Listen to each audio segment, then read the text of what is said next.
Hey guys, and welcome back to this channel. In this video, I will be showing you guys how you can basically track your dog's or like just your pet in general's needs in Heartopia. So you're going to open your watch and you're going to select the pet area. Basically, you'll be able to view their hunger and their energy.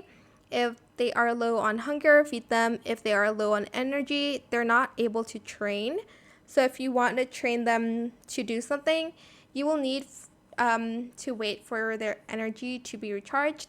You can also track your dog here, so doggy tracking, and it's going to basically let you know where your dog is.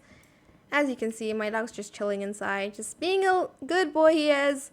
Super cute, but that is it. I hope it was helpful for you guys. Don't forget to like, comment, share, and also subscribe to this channel if you haven't done that already.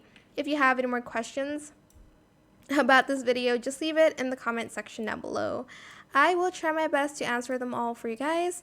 And if you found this video helpful, please click the thanks button as well. And that is it. Thank you so much for watching. Bye.